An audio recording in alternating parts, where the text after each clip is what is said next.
All right, so let's switch directions here, and let's start going over some fights that have already happened this year.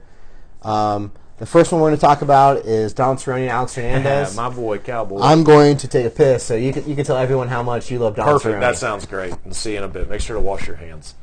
So Donald Cerrone has always been one of my favorite fighters. I've followed him for a long time. I actually followed him back in his WEC days when he used to be on, the bus, getting picked up by the guys that used to have the MMA show from Tap Out, for some of you that know that. So I watched him there, always just, being a country guy, I always liked just his style. I thought he just always brought so much to the sport. He's always entertained. There's never a fight that you're not going to think that he's going to be enjoyable at. And I'm super ecstatic and stoked that he come back to lightweight, where I think he should have stayed for a long time. I think he thought and took a chance to go to welterweight, and he did a lot of success there, man. I mean, he had a really, really good run there. I think his size advantage was hindered there compared to when it is in lightweight, where he's just a bigger guy, stronger guy at lightweight because he cuts that weight. He's always looked emaciated, but he's just so fucking tough at lightweight. Welterweight, I think the toughness doesn't matter when you're going against guys like we lost against Darren Till. I mean, Till is just a monster welterweight. Masvidal, he's a monster welterweight, which he's getting ready to fight Masvidal. Darren is. Did you flush? Yeah. Just talking about Donald, I think Donald did something that a lot of people never talk about, is he took a chance to go to welterweight because that weight cut's tough, and it was tough for a long time, but he always wanted to be that lightweight because Jackson Winklejohn said, I want you to be my 55er, and he was. I was talking about when he was back, when the Tap Out show was out, Mask, when they used to go to all the fighters, and they would go to these upcoming fighters. The guy that on Tap Out, he always had his face all painted with all the paint and stuff from Tap Out, who created Tap Out. He just died a couple years ago in a car crash. R.I.P. to that guy. He was a really nice guy. One of the episodes was Donald Cerrone's upcoming fight, and this was when Cerrone was coming up the ranks. He was young.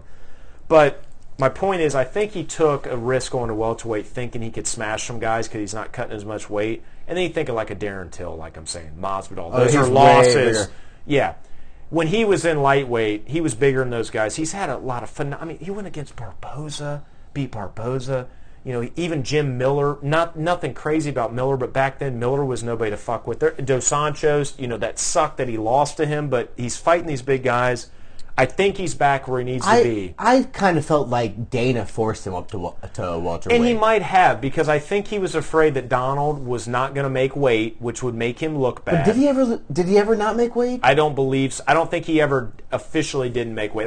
Don't quote me on that. I'm sure there might be somebody at home, the 7 viewers we're listening to are probably yelling at me, but I don't think that Donald ever didn't make weight. But if you ever looked at Donald's cuts, he was always emaciated because he doesn't have a lot of muscle on him. So when he's cutting everything on him. But this last cut against Alexander Hernandez, which I watched Alexander Hernandez from the moment that he took that 2-week fight against Daniil Horesh. That's a dangerous kid. He's young. He's hungry. Yeah. He doesn't give a fuck. He talks his mouth off. Donald, though, showed that experience and overall just knowing the game and what to do.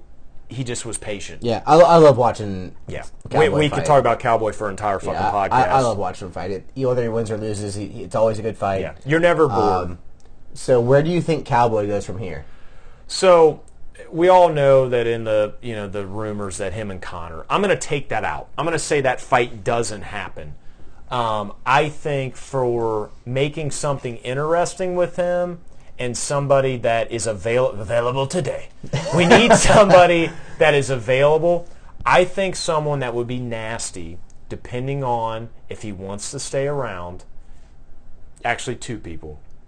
I think either Justin Gaethje or Anthony Pettis. Now, granted, I know Anthony's moving up right now, but I think as far as an entertainment fight, which that's all Cowboy's about. Now, granted, Cowboy's flipped a switch. He wants to go towards that belt, which I couldn't be happier because I did worry there for a while. Is this just going to be a guy that's going to fight till he's 39, kind of like the Juggernaut that fought in welterweight, that just retired, that Mike Perry knocked out?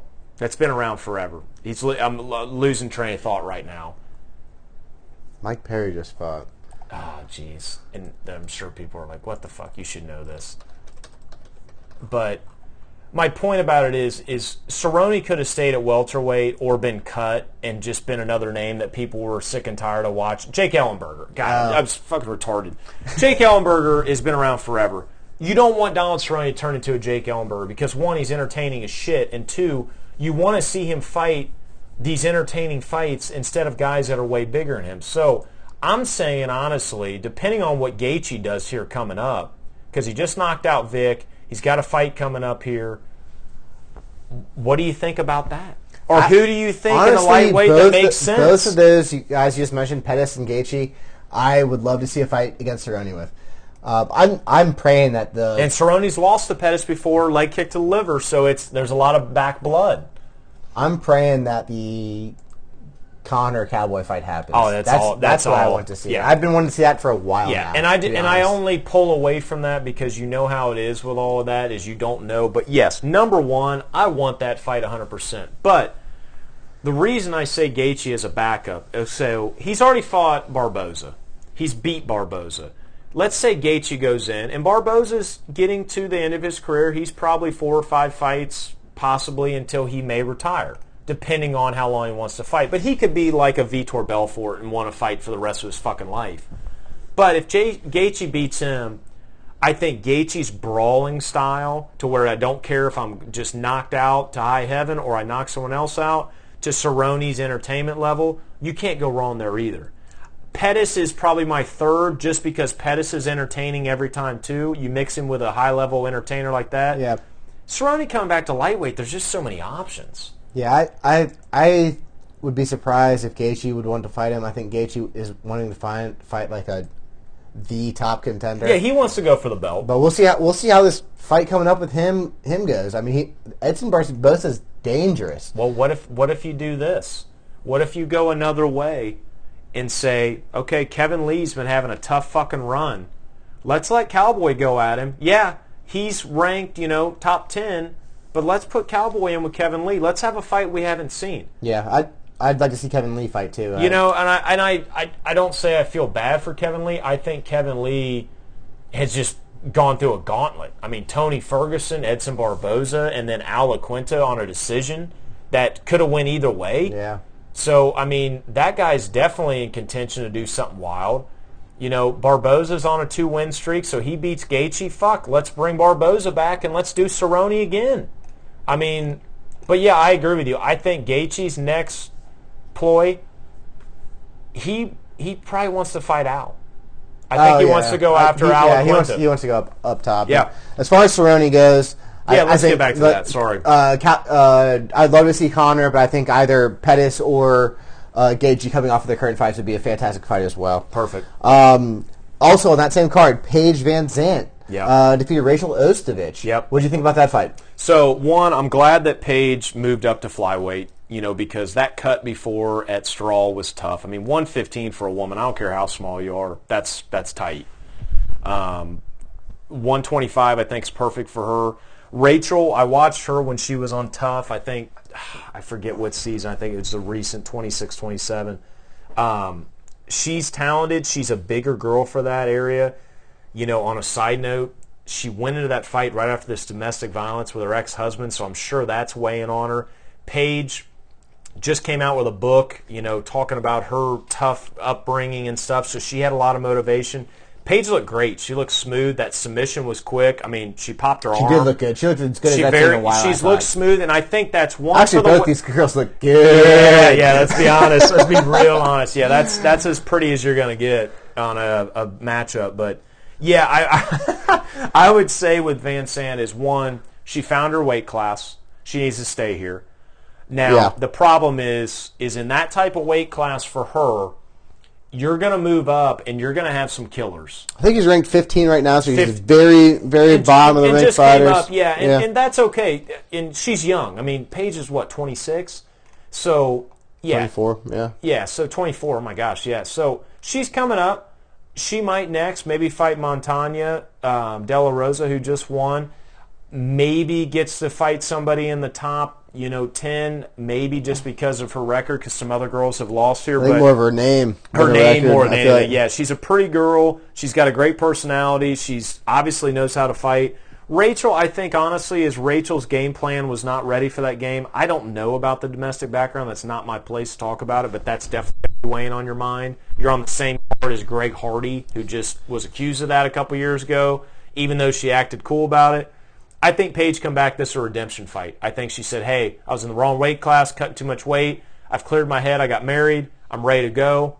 She's young. She's hungry. I think Paige here, if she keeps her momentum, she could be a great star for the UFC in the flyweight because she's pretty, she's at the right weight class, and she does a lot of cool things. She does switch kicks, she gets in submissions. Yeah, she's fun to watch. She gets on your back. Yeah. She maybe does not always shit. the smartest things, but No, they're fun to watch. But the thing is taking risk in this sport is what makes it fun. If everybody played the safe plan, we wouldn't be fucking talking about this I don't right want to watch now. Derek Nobody Lewis and wants Francis Derek. Ngannou every time. Thanks for bringing it up.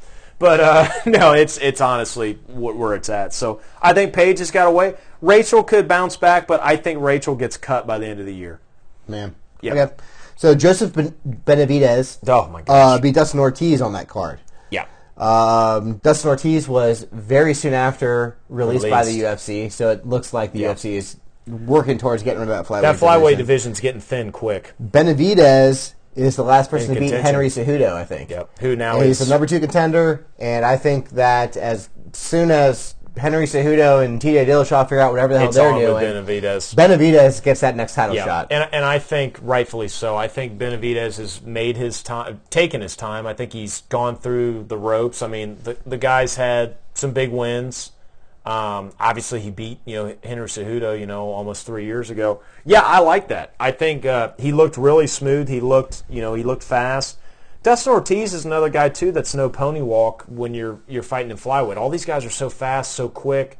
So he's still fighting top contenders. So he definitely deserves that fight. I'm with you. I definitely think as soon as the TJ Cejudo stuff gets lined out, win, loss, indifferent, get him in there. Let's get a flyweight fucking fight going. I'd love to see a change of belt again at flyweight because maybe that'll keep that division around. Maybe there's some interest. It'll keep it then. around Yeah, because right. I think that's the thing right now is people. It was a double-edged sword. DJ, in my mind, greatest flyweight of all time. Oh, yeah, for sure. It sucks he moved to one championship. You know why it sucks? Because he didn't get the respect. And Dana White will even say that. But here's the problem. Everybody was so used to, DJ's fighting this weekend. Well, here comes the belt again until Henry did it. Yeah, but then it was a gets big upset. I don't think people jump on liking Henry because he's a little awkward. He doesn't have the greatest stage presence to talk to people. He's maybe not the flashiest in the ring. Whether or not with this TJ stuff, which we'll talk about here later, this last fight, he's maybe not the flashiest in the ring. So it's hard to get really excited about him. But he's Olympic gold medalist. He's Olympic gold medalist. He's got a lot of he's got a lot of good marks on his record. Yeah. Get him in there with someone like Benavidez, who is exciting, who is fast. Maybe we'll get that flyweight division looking good. That's the next title fight that needs to happen. Yeah, I like that. Dude, we gotta get to your boy, man. Oh yeah. Let's talk about your boy because I like him too. He loves the fish. That's all I care about. Right. So Gregory Gillespie beat Yancy Medeiros on that same card, and I think he looks like he could be great. There's nothing I've seen in him that made me think anyone he's fought had a chance at beating him. No. Very confident. In the lightweight division, though, right now, there's a bunch of fucking killers. good. Yeah, there's a bunch of good fighters. Yep. And they're all busy. Yep. They're all busy. Yeah, that's they've all got fights scheduled. Yep. Personally would love to see Gregory Gillespie fight Kevin Lee. I like that. Kevin Lee has been calling out everyone that's not ranked. He's been talking with Michael Johnson. He's been talking about Islam Makhachev. Yeah. I mean, there are so many top 10 fighters in the lightweight division right now who have fights scheduled. Kevin Lee is coming off of 3 consecutive losses, but he's ranked in the top 5. Yes. Three fights against 3 great fighters, but I'd love to see him fight Gregory Gillespie and see if Gregory Gillespie is for real, because everyone seems to think Kevin Lee is for real.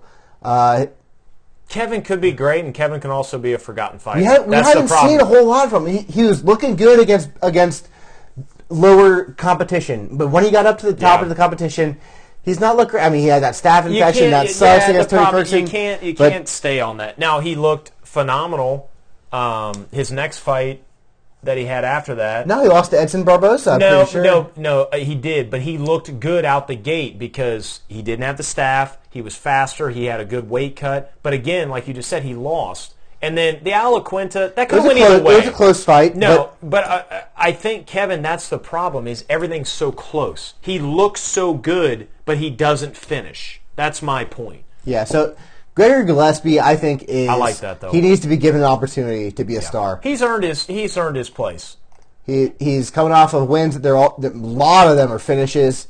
And I think that if he fights several times this year... 2 or 3 times this year, that he's going to be climbing up that lightweight division quickly. Fuck, I'd love to see him and Cerrone, even though it doesn't make sense. That'd be an entertaining fight. I don't know that it does make sense right now. But no, it doesn't make sense. I would just, in general, just as a fan, would think that would be better. Both of those guys I love watching. Gillespie's he's a wrestler. He'll beat up on you.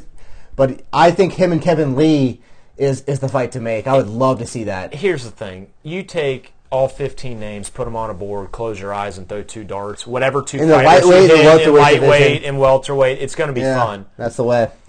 Yep. All right, so the next fight on that card was Greg Hardy.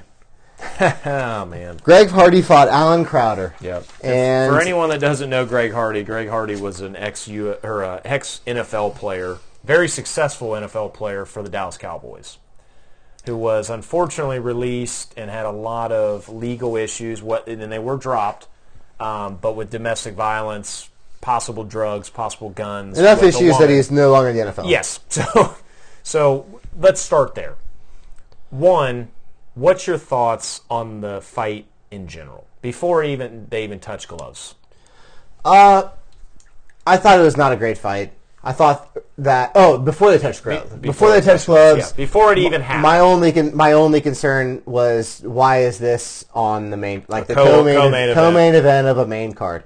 I knew, just from the fact that Greg Hardy had been in the NFL very recently, that there's no way that he's got the skill levels to be on a main card, and that's what it felt like. It felt like you were watching guys who were professional fighters, then you watch these guys who were learning how to fight. And they're great. I mean, they're professional fighters at this point. They're good enough to get paid to fight, but it didn't belong on the main card. Yeah, and they were just using his name to get people to watch, which was unfortunate. But you can't blame them for that. It's another risk that could have went really well. Greg Hardy coming in and absolutely starched him, and the next thing you know, Greg Hardy's fighting a top 10 guy. But that's the chances you take. But I agree with you. I don't ever think that should have been a co-main event. I think that should have been the last fight on the prelims. That's it. So I don't even think it should have made the main card. No, it should be the co-main event in the prelims. They wanted to have Cerrone as that to get people to watch on the prelims, and then that makes sense too. I just think nowhere near. It did not deserve the spot it got. No. But once the fight started, you're able to tell that they are not at the same level as the other people we were watching. I mean, he's got serious power. He's a huge human being. He's a professional athlete. Has been for years. And he's been very successful at it. He's been knocking people out, but on lower competition. Yeah, Dana White's Contender Series. At this point, he looks good for the beginning of the fight, and then you could tell he was visibly gassed.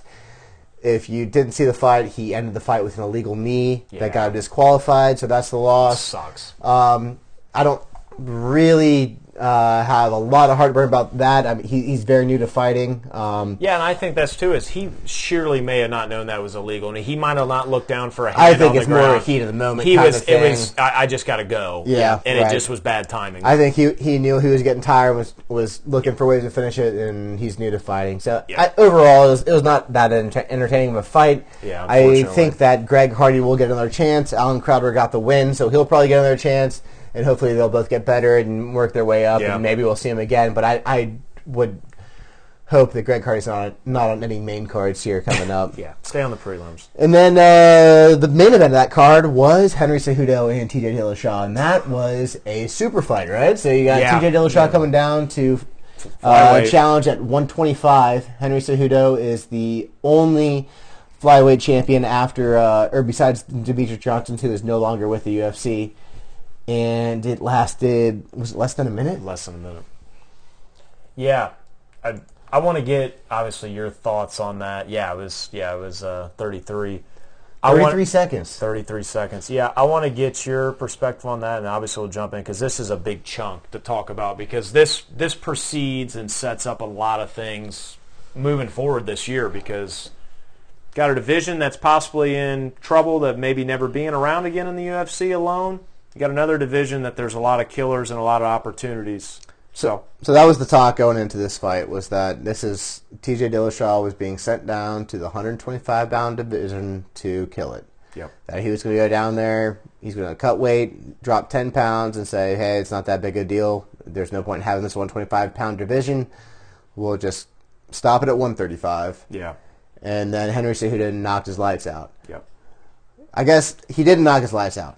He was not knocked out. Did you hear his interview kind of talking about what he said happened to him? I had heard him say that he got caught behind the ear. He was wobbly. Equilibrium was messed up. He was there, but he couldn't get everything together. Not knocked out, but his feet were not underneath him. Which sounds like what happens when you get knocked out. Well, the thing is, everyone's complaining about the early stoppage, which you could have let him keep fighting a little bit longer. I didn't think that at any point TJ was in damage or in danger of taking too much damage. A severe amount of damage. The other thing is, these dudes weigh 125 pounds. Yeah. It's not like you got heavyweights wailing on each other after he's been knocked down. You're not going to let Francis Ngannou hit you 12 times. So I mean, TJ was knocked down multiple times in that 30 seconds. Yeah. He had been taken off of his feet. If that happens in a heavyweight fight, then I agree with the stoppage right there. But at 125 pounds, I think you let it go a little bit longer. That said, he'd been knocked down several times in 30 seconds. I didn't have, watching it live, I didn't have a lot of heartburn about the stoppage. Yeah. I was disappointed with the fight because I wanted to see the fight. Yeah. And a longer fight. Yeah, but I didn't think it was a terribly premature stoppage. I guess moving forward, it seems like they're going to run it back. Yeah, and they'll probably run it back at 135 pounds, which is fine. I'd rather see that than another one at 125 pounds. But either way, I feel like it's kind of... Both divisions right now have clear number one contenders who have a very good argument for taking the title shot. 100%. You have Marlon Moraes and Joseph Benavidez. Marlon Moraes has been just running through people since his first fight in the UFC against Rafael Assuncio. And then Joseph Benavidez is the last person to beat Henry Cejudo and hasn't lost since, and has just won his last fight. So I on the same card, actually. So I think that I would like to see this rematch, but I'd personally like to see them both go defend their belt first and then decide on a rematch. Stay in your division. TJ seems to be where he's so lost that he needs to have this rematch right now. He's not going to sign any other fights until he gets this rematch. Yeah. But I would like to see them both defend their belts first. It's kind of an obsession for TJ, which I can't blame him because, you know me. I started out from the tough year with him and Garbrandt season to the issues with the alpha male camp and everything. I really was on TJ's side. Then I listened more to him and Dwayne Ludwig from interviews and everything. I see it both sides, and I feel like TJ has put in the effort. He has put in the time that he deserves to, get even a rematch, even though that happened. But at the same time, we have to think about the flyweight division here at one point, is what's going to be the best for it to stay around. So we need this rematch to happen as soon as possible. Have both of these fighters go in there, hopefully at least get a minute longer where we can get a lot more swings in. I'm very similar to you. I don't think it was the earliest stoppage I've ever seen. I also think that you have to put into account, like you said, these are flyweights. This is also a championship belt. I don't think you let someone go out on their sword, but you also make sure that the person is absolutely not going to be able to finish and is in an unfinished... Is taking damage that they're not defending from. If I can't defend myself or I'm looking like I don't know where I am longer than normal, I think it's going to be a situation where you have to just make that call. And I think the referee saw that coming and maybe preemptively went in earlier because Henry said it. He goes, if he wanted 15 more punches in the head, I was waiting on it. I got him right here. I got him right here, man. And that's the thing. You got to remember, Cejudo's a bigger guy for that division. Olympic wrestler. He's stronger. He looked thick as fuck. Yeah. He looked really and good his in head, shape. Man. Very big head. He's got a noggin on him, man. But maybe that's what helps him. But, yeah, you can't cut the weight out of your head. But TJ obviously has phenomenal nutritionists. I listened to him talk about the stuff they're doing. Hell, I could talk about that for days. But the shreddingness and just the preparation he made, I get why he's so upset that it happened that quick. Yeah. This is fucking fighting, man. You can train for 9 months, be absolutely unreal, and you go out there. How many guys do you think trained 9 months for Anderson Silva and then were finished fucking under a round? Chris Lieben, who probably thought that he could take any punch in the world and then look like he was a drunk guy at a bar getting beat up by a UFC fighter. I mean, that's what it looked like. First time ever UFC fighter. Yeah. So that's the thing is, again, I go both ways. I want to see this fight happen again. Honestly, I agree with you. I think they go and defend their belts. I don't think they will. I'd love to see that happen. I'd love to see that, but here's what I think happens. You fucking let them go at it.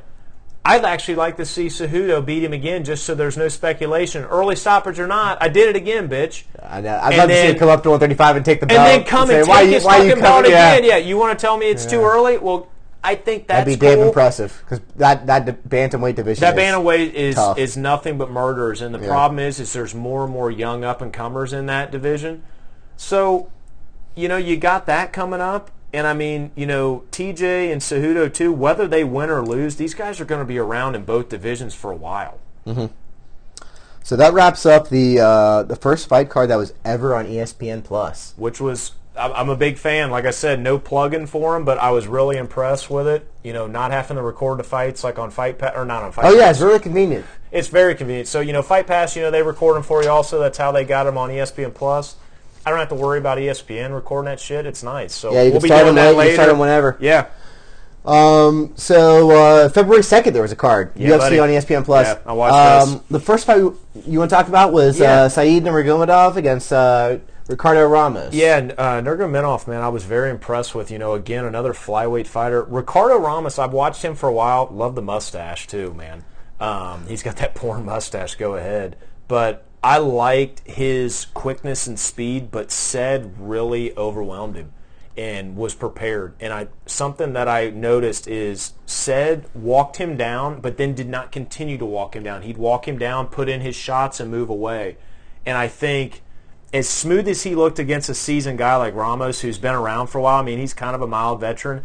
I think Said, let alone having the Nurmagomedov bloodline behind him, I think he's got, if that flyweight division stays around, or fuck. Yeah, I think he moves up to bantamweight. Move up to bantam and then really fuck some people up because at the end of the day, it's not a big cut for him. He made an easy cut for that.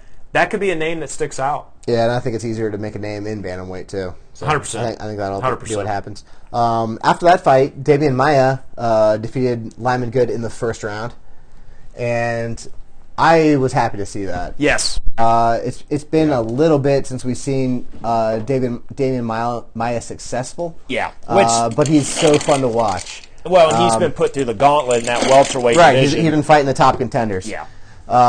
So it was good to see 41. That. And Lymangood, I wasn't very impressed. Yeah, I was not impressed. You got to know that you cannot let Demian get a hold of you. Anything. You don't get him a hold of your pinky, let alone get a hold of your back on a standing guillotine, man. Yeah, he finished him in 2.5 minutes, and that's all she wrote. And I think that moving forward, or standing rear, Demian Maia is a great gatekeeper. That's a good way to put that. I think that he's old, but he still has not. He's clearly not lost his jiu-jitsu skills. Yeah, you don't lose that. Yeah. So if you look at his previous few fights, the last 3 people to beat him are the champion, #1, and #2 contenders in the division. Usman and Colby Covington. Right. He's the guy that if you're able to beat Demian Maia, you should be an immediate contender talks. 100%. And he's a good test for anyone because he's a specialist. Like we were talking about at the very beginning of the episode, where you don't see too many of them anymore, where they are absolute specialists at a particular art. They don't do anything wrong. And it's fun to see that. He's been doing it for a long time. Yeah.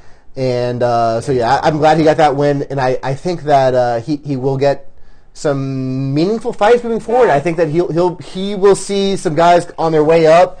He'll turn some of them back down, and some of them will get through, and they'll become the contenders. Yeah, I think the nice thing is you feel good for one of the guys that's always, the underdog. He's probably been an underdog for a long time here. But, I mean, yeah, there's a lot of guys that are coming up. I mean, hell, fucking put him in there with Alex Oliveira.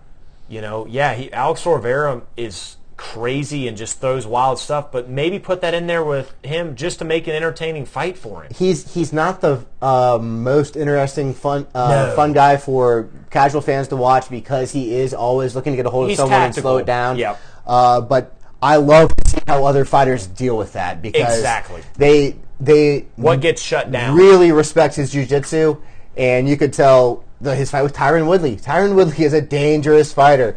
He would not come near him. No. He didn't want patient. any part of that. Yeah, he's beatable, but it's fun to watch. Yep.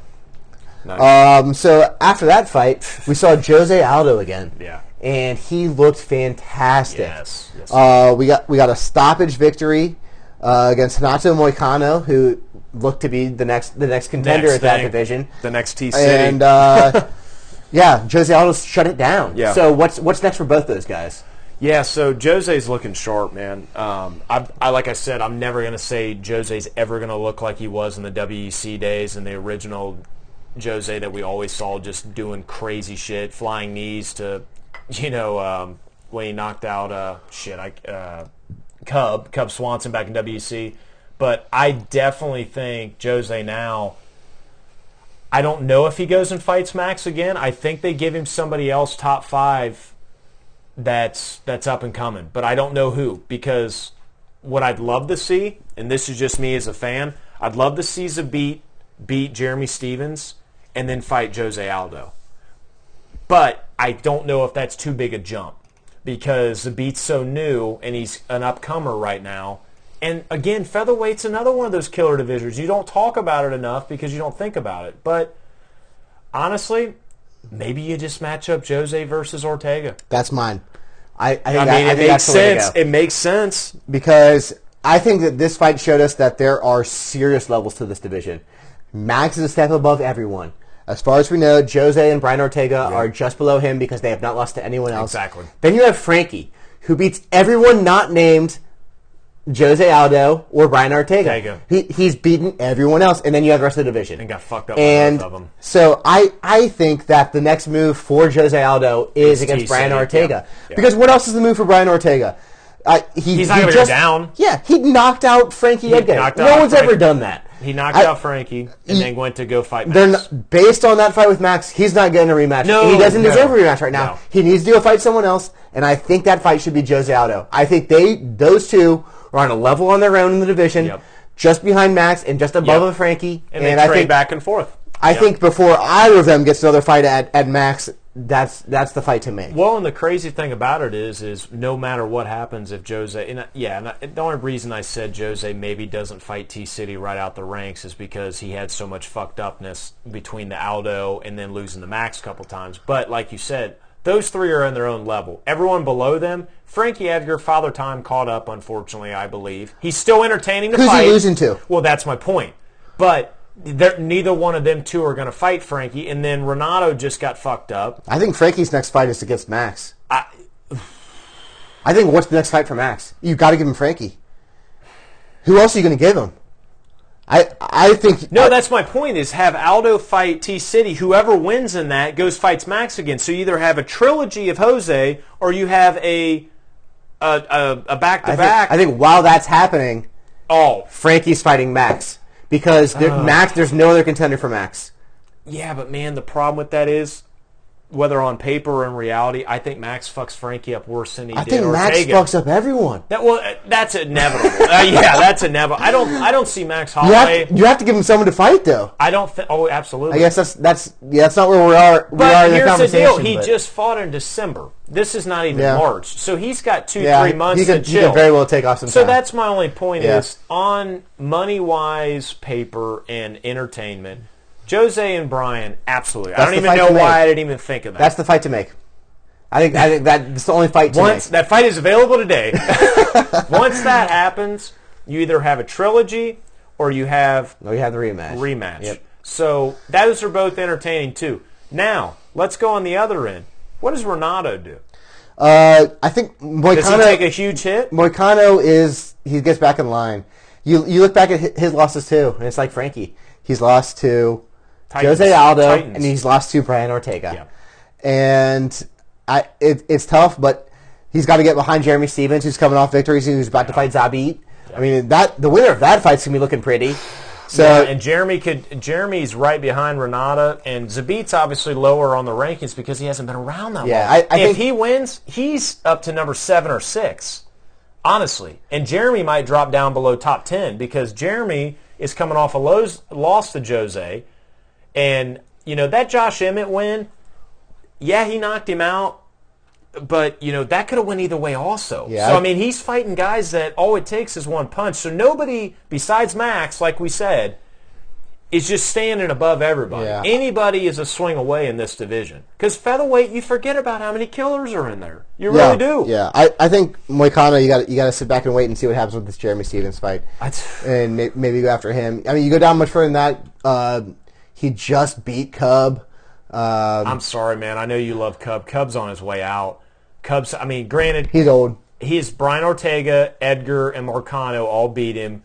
2 of them with subs. Yeah, those are tough contenders. But if he loses one more, I just think that time is past. Even though he's only 34. Maybe Yair coming back up. Yeah, because Yair's always entertaining. Yair's kind of the cowboy. Renato and Yair would he's be the fun, Mexican fun cowboy of the featherweight division, man. I'll be honest, I really do. But just last thing on Moicano, Renata that I want to say, that was the first time I saw a fighter kind of like how Yair was when they came up, and they go, "Oh wow, there really is levels of this shit that people have been telling me." Because that fight with Jose, you could see on his face when he was getting overwhelmed, and Jose was just catching with punches just to keep him where he wanted.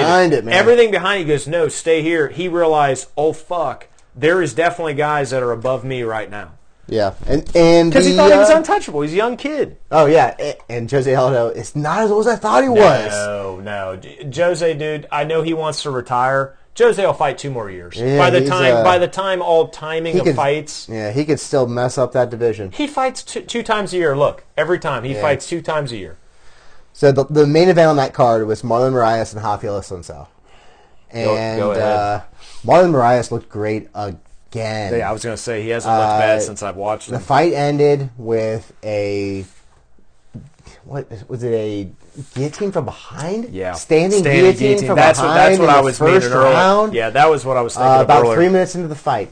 And which in the Bantam division? Fuck. Even before that. So he's coming off of 3 consecutive first-round finishes. Yep. And he's looked so dominant in every single one of those fights. His only loss since coming to the UFC was against Rafael Assunção, who he just defeated. Which he was green. That was his first fight in the UFC. Yep. And since then, he's beat everyone. And he is the clear number 1 contender in the bantamweight division right now. Great six-pack, too. Oh, yeah, he's shredded. Dude, he's absolutely shredded. Which is bantamweight. He reminds me of Krillin from Dragon Ball Z, but his voice is way higher. Got a 28-inch waist and just fucking 9-pack. He's got that extra one just at the bottom. He's been messing people up. Like I said, he's got 3 first-round finishes consecutively. Yeah, it was a standing guillotine choke. And head kick to Jimmy Rivera, which was not a fucking cakewalk. Aljamain Sterling complains that, he ducked down for that wrestling move.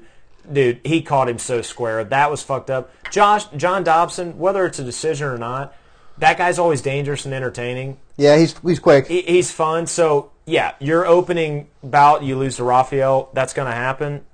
Fuck, besides that, I think it's nothing but sky's the limit for Marlon. Yeah, he needs to be the next fight against Tito Dillashaw for the Bantamweight Championship. Yeah. And what a better matchup. 2 similar style guys. They don't want to lose the rematch of champ versus champ as a seller, I think. Yeah. But I think this should be the next fight to make. I agree. As far as Rafael Assunção goes, he's in much the same way we just talked about Renato Moicano. He's going to have to get back in line. He's got some good wins. and he's getting up there in age. But he's got some tough guys. He's going to need probably two wins before he gets back to title contention. And this would have done it for him. He'd be the Marlon Rice. Maybe he'll fight Jimmy. Yeah, Jimmy being Tanner. Yeah, after Aldo and him fight tonight. Yeah, that's exciting. That'll be a fun fight. So last week was UFC 234. Yeah, pay-per-view. And we're going to start out with Crute and Alvey. Yeah, I want to talk about this. You got Crute that, to me, I don't think he was anything really special on, up front, on paper, or anything like that. But definitely a new upcoming fighter that could definitely do some things in the division. Sam Alvey, wanted to talk about this because apparently Sam Alvey was knocked out twice in that, and I watched it. I watched a replay several times. He was very wobbled on his feet, took one in the back of the head. He actually had a win before this over Nogueira. Nogueira, where he hit Nogueira in the back of the head and cleared him out like that, and they just did it on one time for him. He was all over the place, kind of protesting that he wasn't completely out. I think Crute would have smashed him still. The reason I bring this up is there's a lot of this early stoppages going on here recently. And I'm sorry, it's to the ref's discretion. Yeah, there's refs that fuck up, but I think Alvey would have taken a lot of damage at light heavyweight the way he looks. So to me, Sam has kind of been putting things together, but he's not really anybody in contention at all. This might have catapulted Jimmy Crute here, depending on who's next in the lineup for him. What did you think of the Ricky Simon and Ronnie Yaya fight? I like Ricky a lot. I think Ricky's could be a new really big name in that division. Yeah, I think what a lot of people are saying on social media, Ronnie, that's going to hurt. That could be a cut from the UFC eventually. I don't think he's getting cut. I think that he missed a big opportunity, that he's been waiting for this chance to be ranked, to come away with another win. It was not a good look. No. So hopefully he bounces back and we see some more of him on some main cards. Yeah. After that, we had Lando Venata. Yeah, my buddy. How did he do? It. Lando looked good, man. The thing about Lando that I've always said, besides having an unreal Star Wars name, Lando is always an entertaining fighter, no matter win or lose. He had very many fights that he could have shocked the world that he had draws in. He had a draw over with Bobby Green. Obviously, he came in with Tony Ferguson when that fight. There's a lot of fights that he was young in his career. He had nothing to lose, but he's always entertaining. His record does not show how good he is. And I think that's why the UFC just signed a 4-fight contract with him this January, because he doesn't disappoint. And he didn't disappoint with a second-round sub here over Marcos, which Marcos isn't a name that anybody knows. But Lando getting a win right here is monumental for him, because with this contract, Lando very quickly in 3 or 4 fights from now could be somebody that people are talking, where is he going next? And then the main event of that card became the main event. It was the co-main event. Yeah, good gracious. Glad I saw that on TV. Drop out. Yep. Israel Adesanya and Anderson Silva. Yep. So Israel Adesanya wins by points. Unanimous decision, all 3 rounds. Yep. I think all 3 judges scored him all 3 rounds. They all did. What do these 2 fighters do moving forward? Personally, I think that I'd like to... I mean, I'd heard before the fight that the UFC had promised the winner the next title shot. I think that now gets complicated with the fact that the title fight didn't happen, and I'd love to see them back out on that and give Adesanya another fight before he gets a title fight. I agree. I don't think he's done enough to get a title fight. I think he's been outstanding in every single fight that he's fought, but his 2 biggest wins are Derek Brunson and Anderson Silva, right? Yeah. I mean, Derek Brunson's barely top 10, and Anderson Silva's 10 years past his prime. Yeah. I think that you need a win over a top 5 guy before you are the number 1, like the consensus number 1 contender. He hasn't fought anyone in the top 5. He's looked incredibly dominant in the fights he has had. But I would love to see the UFC say, hey, we're going to run it back. The fight didn't happen. We're going to have Kelvin Gastelum and Whitaker fight again. Yeah. Don't get off maybe that in July, road. August, whenever Robert Whitaker's fine to go again. In the meantime, let's have Israel Adesanya and Luke Rockhold fight each other. I knew you were going to go that route. I like that. Luke Rockhold has if he stays in the division. Yeah, which, I mean, I've heard talks that he might move up to light heavyweight, but right now it looks like he's going to stay at middleweight for the time being. Rockhold has not fought Whitaker recently. No. Or has never fought Whitaker. Yeah, never. That's my bad. No, you're good. But he's a top contender, and I think that would match up to be a great fight. 100%. Luke Rockhold and Israel Adesanya. As far as Anderson Silva goes, I'd like to see him released by the UFC. I think that there is opportunity. He showed that he can still fight. Yeah. He but he went the distance with Israel Adesanya. He lasted. He showed that there's still something in there. I think he should go to Bellator, fight some other older middleweights, show everyone else that he's still got it. He can still put on entertaining fights. I don't want to, like, if he stays in the UFC, he'll be the stepping stone, I guess. Yeah. He'll be the next Israel Adesanya will come in and say, "Hey, I beat Anderson Silva," and I mean they'll throw him to the wolves, which is, I mean, you do that. This is you want the best people fighting for you. Works. But I think that there's still, if he wants to keep fighting, I'd prefer he just retires. I'd hate to see. The biggest thing is ESPN's now the UFC. There's going to be a lot of new fans, and I'd hate to see all these new fans who don't know Anderson Silva that we saw see his last 7 fights, 6 of them being losses, something like that. He's not the same. Yeah, I'd hate for that to be his legacy. I'd love to, if he wants to keep fighting, I would like to see him go over to Bellator where they have old middleweights who compete, who at a high level. Yeah, he can be on a pay-per-view. As opposed to stacking up losses at the end of his career or going after wins that don't mean anything. If he wants meaningful fights with names of people who want to watch, I think that's why he just called out Nick Diaz. Because he's looking for an older fighter with a name that someone wants to watch, and there are none in the middleweight division of the UFC right now. No. So that's why I think the smart move for him to go to the UFC. What was your takeaways from the fights? What do you want to see these guys doing moving forward? Yeah, I hate to say because I've always been a fan of Anderson, and I'm obviously a huge fan of Israel. I watched Israel's first fight, and I watched a lot of his kickboxing fights before he got in the UFC. The guy's entertaining. He's fun to watch. I definitely think, same with you, he's got to fight a top 5 guy. I think, honestly, if he's around, Luke Rockhold 100%. If not, let's get a real bitchin' match on Twitter and get some 2 guys that are complete opposite. Have him fight Weidman.